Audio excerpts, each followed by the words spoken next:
This video holds a secret that changed how thousands of seniors feel about their homes. If you've ever looked around and felt overwhelmed by mess, drop a 1 in the comments. Have you ever spent an entire morning cleaning only to feel like the mess slowly crept back in by evening? You clear one corner, turn around, and something else is out of place. It's frustrating. It's exhausting.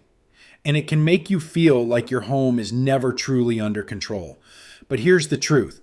Seniors who maintain peaceful, organized homes aren't working harder. They're just working differently. They don't wait for a cleaning day.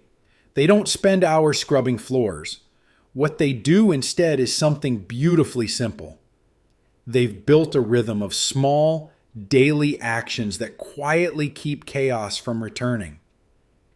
And today, I'm going to walk you through those exact habits. 12 micro habits that take just minutes each, but build a home that feels lighter, calmer, and more yours every single day. Because a clean home isn't really about appearance. It's about peace of mind. It's about feeling like you're in charge of your space, not the other way around. So if that sounds like something you'd like more of in your life, stay with me. Because we're about to take a journey through the small decisions that create big change. And it all starts right where you wake up. This isn't about being tidy. It's about taking control before the day takes over. There's a quiet kind of power in the first thing you do when you get out of bed. Before coffee, before the news, before the phone starts buzzing, there's a moment where you choose how your day begins. And for seniors who keep peaceful, clutter-free homes, that moment often starts with one small habit: making the bed. It sounds so simple, almost too simple. But making your bed isn't about having a perfect-looking bedroom. It's about creating momentum. When you pull up the blanket, smooth the sheets, and place the pillow just right, you're not just tidying, you're setting the tone. You're saying to yourself, I start the day with intention. I take care of my space. I respect my environment and myself. We call it your first win of the day, and it matters more than you might think. Because what usually happens when the bed is left messy? The clothes pile up, the books stack high, the room starts to feel like it's in charge of you, not the other way around.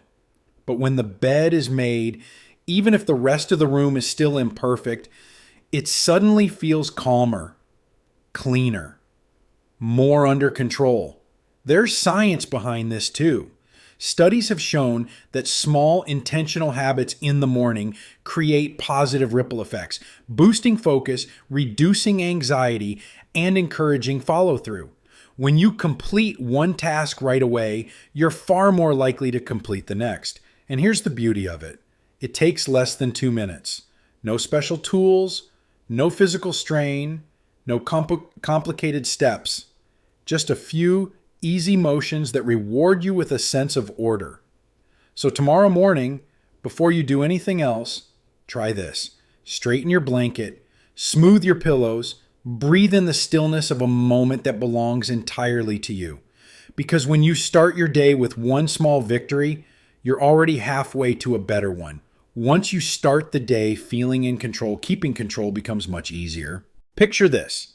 You pour a cup of coffee, settle into your favorite chair, sip it slowly, then set the mug down on the end table just for a minute. But then the phone rings. You go outside. The day moves on. That mug, still sitting there 3 days later, right next to yesterday's mail and last week's grocery ad. Sound familiar? It doesn't happen all at once. Clutter creeps in like fog, quiet and gradual. A jacket tossed over a chair, a pair of glasses left on the counter, a book that never made it back to the shelf. One thing becomes 5, 5 become 20, and suddenly your space feels more like a to-do list than a place to rest. That's where the one-touch rule comes in, a tiny habit that makes a massive difference. The rule is this: if you touch it once, put it away. That's it. No, I'll deal with it later. No, I'm just setting it here for now. If it's in your hand, follow through. Mail goes straight into recycling or your organizer. The jacket gets hung back up. The spoon gets rinsed and put in the dishwasher. One touch, one motion. Done. Why does it work? Because every delay becomes double work later. When we set something down just for now, it doesn't go away. It waits. It stacks. And it turns 5 seconds of effort into 20 minutes of sorting. But with the one-touch rule, the job is already finished before it becomes a problem. And something else happens too. Your home stays clear without feeling like you're cleaning all the time. You stop feeling like the clutter is chasing you. You start feeling like you're in control. It's subtle, but powerful. Best of all, this habit doesn't require more energy. It just requires a moment of decision. A moment that says, oh, and I'll take care of this now, so I don't have to think about it later. Have a spot in your home that always collects clutter? Maybe it's the entryway table, or that kitchen chair no one sits on but everyone uses. Drop it in the comments. I promise you're not the only one. And remember, stuff isn't the only thing that builds up, because surfaces don't just hold clutter. They collect dust too. It's not just about what you see. It's about how your space makes you feel. Have you ever walked past a table, run your hand across it, and smiled? Not because of how it looked, but because of how it felt? Smooth, cool, clean. It's a quiet kind of satisfaction, like your home just exhaled. That's the power of clean surfaces. It's not dramatic. It doesn't require buckets of soap or hours on your knees, but it shifts the energy of a room almost instantly. All it takes is one simple habit, a quick daily wipe. No need for harsh chemicals or fancy sprays. A soft, damp cloth and a splash of diluted vinegar is enough. It picks up crumbs, fingerprints, and dust with ease, and leaves behind a surface that glows not just from cleanliness, but from care. Think of the spots you touch every day without thinking. The kitchen counter, the dining table, the bathroom sink. These are the places that collect more than dirt. They collect the energy of the day. Meals prepared, mugs placed, hands rested. These surfaces absorb life. So when you clear them, you're not just removing debris. You're resetting the tone of your home. And here's something lovely. When surfaces are clean, you feel lighter. Your mind doesn't trip over the visual clutter. Your body doesn't tense around the mess. You move more freely, you breathe more deeply, and even sitting still feels better. You don't need to deep clean every corner. Just wipe where your hands go. A few seconds in the morning, a minute in the evening. It adds up, not to perfection, but to peace. This is the kind of habit that blends into your rhythm. After brushing your teeth, after cooking, right before you turn off the lights. It's not a chore, it's a ritual. A gentle act that reminds you, this space belongs to you, and you deserve to feel good in it. And now that your counters are calm, let's look at what's piling up quietly. You know the feeling. You walk into the kitchen, or maybe it's your favorite corner of the living room, and there it is again, the pile. Envelopes unopened, flyers you meant to toss, notes scribbled on the back of receipts, a magazine you swore you'd finish but haven't touched in weeks. It's not a mess exactly, but it feels like one. That slow-growing stack of paper does more than just take up physical space. It tugs at your focus. It whispers with every glance, you forgot something. And even when you're sitting down with a cup of tea trying to relax, it's still there, hovering in your peripheral vision, like clutter with a to-do list attached. This is why seniors who maintain peaceful, calm homes develop one surprisingly simple system. They deal with paper daily. It's not about doing everything at once. It's about never letting it get out of hand. Here's how you do it. First, create a small paper station near the entryway, kitchen, or wherever you typically drop the mail. It doesn't need to be fancy, just a basket or inbox where all new paper goes the moment it enters your home. From there, introduce 3 sorting zones: immediate action, bills, appointment reminders, anything you need to respond to quickly. To read reference magazines, letters, or printed documents that aren't urgent. Shred or recycle. Junk mail, outdated statements, or empty envelopes. That's your basic system. But the real key? A 5-minute paper check-in every day. Open the mail when it arrives.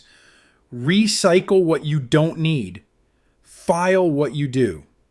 And once a week, set a reminder to shred anything sensitive or outdated. That way, it never piles up. It never takes over. And your counters and tables stay as calm as your mind. Let's talk about that part, because it matters more than most realize. When you delay dealing with paper, it becomes mental noise. Every piece becomes a should. I should pay that. I should read this. I should file that away. And suddenly, you're not just managing clutter, you're carrying around an invisible weight. But when paper is sorted, handled, and put in its place, that noise goes quiet. You can sit in your chair, breathe deep, and actually rest because there's nothing nagging at the edge of your awareness. This habit, small as it may seem, creates space far beyond what's visible. It gives you clarity, it gives you control, and most importantly, it gives you back your peace of mind. It's not about perfection. There may still be a magazine left on the coffee table or a birthday card sitting out a few extra days. That's fine. The goal isn't zero paper. The goal is zero overwhelm, and you'll be surprised how much space you feel when paper isn't stealing it. So, where does most of your paper tend to land? Is it the kitchen counter, the coffee table, the chair by the door? Let me know in the comments. We've all got that one magnet spot. And now that the inside is clearing up, let's open things up a little more, because the next habit brings in something your home and your body are probably craving more than you realize. It's early morning. The sky is soft and pale, the kind of blue that only lasts for a short while. You walk into your kitchen, barefoot on the tile, kettle humming in the background. You reach over and slide the window open. And just like that, the whole room changes. Cool air drifts in, carrying the scent of earth, maybe a trace of cut grass or morning dew. Sunlight spills across the counter. The curtains stir slightly, like they've been waiting all night to move again. It's quiet, but alive. This is the moment many seniors cherish without even realizing it, when a room breathes for the first time that day. And it all starts with the simplest habit: open a window. It might sound small, too small to matter, but that soft rush of fresh air does more than clear out a cooking smell or warm up a chilly room. It shifts everything. Because when the air moves, you move. When your home feels alive, so do you. Too often our homes stay shut, especially during colder months. Windows sealed, curtains drawn, and slowly the air turns stale, not just in scent, but in energy.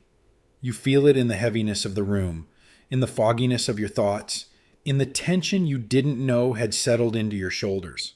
But fresh air, it's a reset.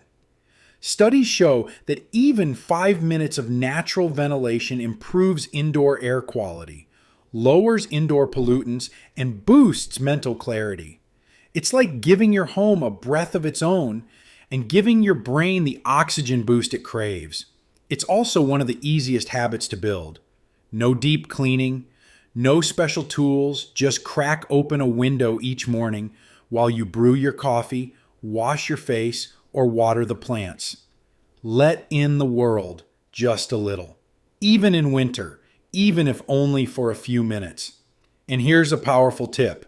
Do this after cooking. Your kitchen especially benefits from an airflow refresh.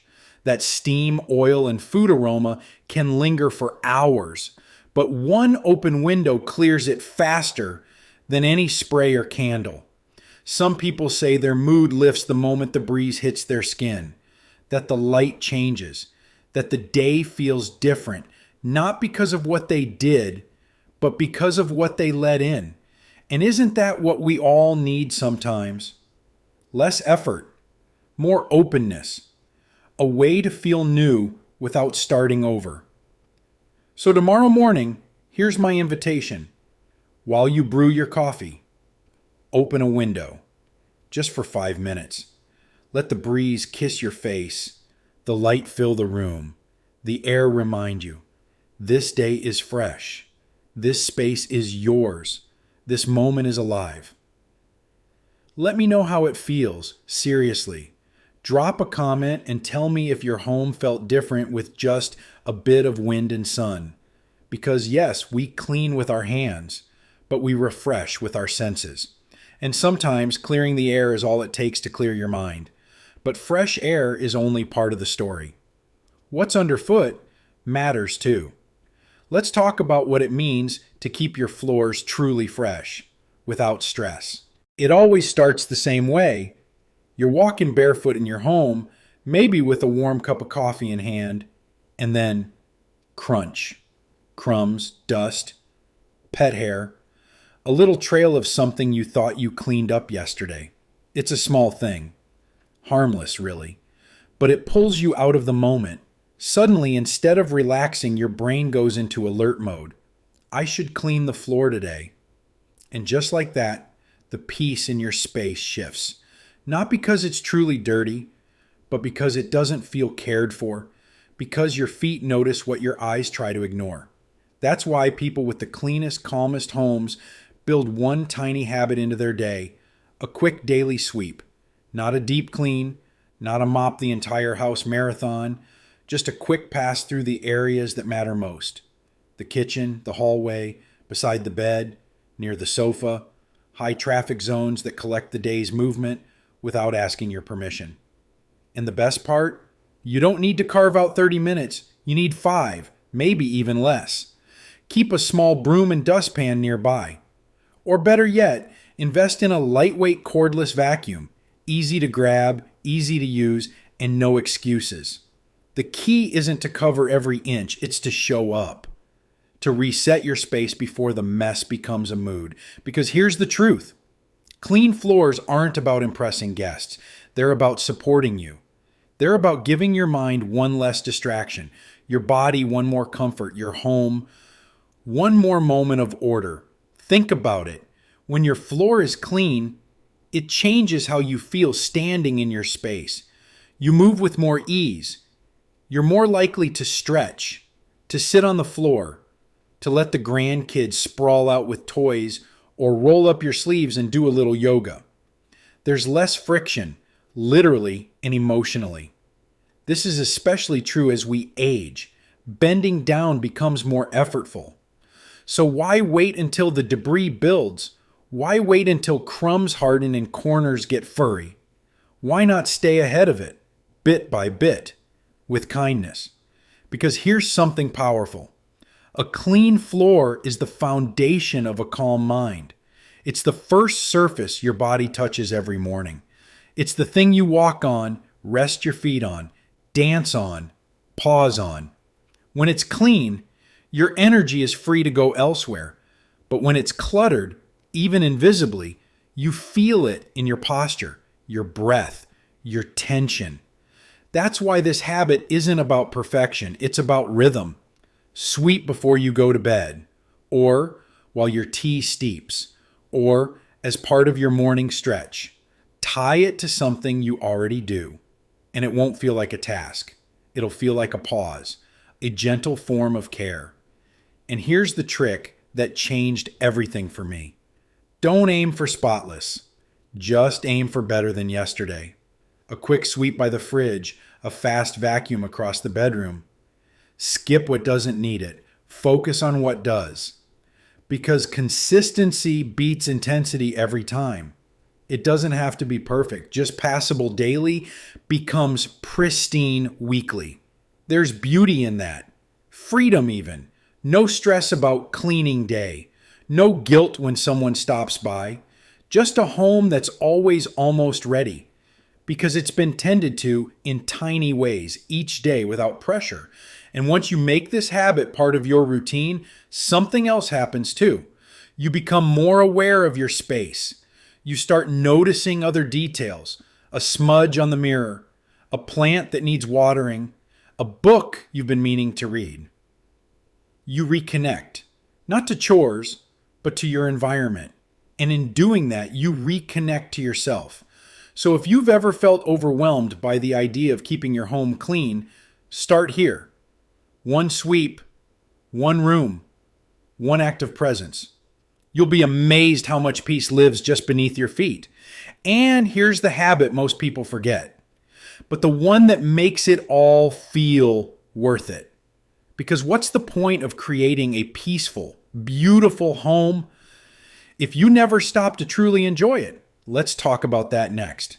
After all the quiet effort you've poured into your home, dusting surfaces, tidying corners, folding blankets just so, sweeping under the table where the light always lands at sunset, there comes a moment that most people overlook. It's not a task. It doesn't involve a checklist. And yet, it's the moment that gives meaning to all the others. It's the pause, the breath, the act of noticing not just what you've cleaned, but what you've created. Picture yourself now, sitting in your favorite chair, the one that fits your back just right. The room is still, not because it's silent, but because there's nothing demanding your attention. You cradle a warm mug between your palms. A soft breeze curls through a cracked window. And for once, you're not thinking about what to do next. You're just here, present, rooted in a space that feels like a true reflection of your care. In that moment, something shifts. The home around you no longer feels like a place you have to manage or maintain. It feels like a partner, a sanctuary, a mirror of how gently you're learning to treat yourself. Because that's the truth beneath the chores and the habits. Every small action, from making the bed to clearing paper to sweeping the floor, isn't just about tidiness. It's a quiet, persistent way of saying I matter, my comfort matters, my peace matters. When we pause and appreciate our space, we're not indulging in stillness. We're honoring it. We're honoring the energy we gave, the time we offered, the presence we brought to something as humble and sacred as homekeeping. And in doing so, we allow that space to give something back to us, a sense of calm, of clarity, of emotional exhale. So I invite you truly to create a new kind of ritual. After the cleaning is done, not perfect, but done, sit for a moment without agenda. Let the light wash across your skin. Feel the air shift just slightly. Sip something warm, or just close your eyes and listen to the quiet rhythm of your home at rest. Because your home isn't just a building or a checklist of chores. It is an extension of your care, your values, your love. It reflects not only who you are, but how tenderly you've chosen to live. And now, I'd love to ask you, which one habit will you start today? Leave it in the comments below. And if you know someone who deserves to feel more peace in their space, send this to them. Let them know they're not alone in wanting something gentler, calmer, more rooted in love. Because in the end, the cleanest homes aren't the most spotless. They're the most appreciated. And that appreciation, it starts with a pause.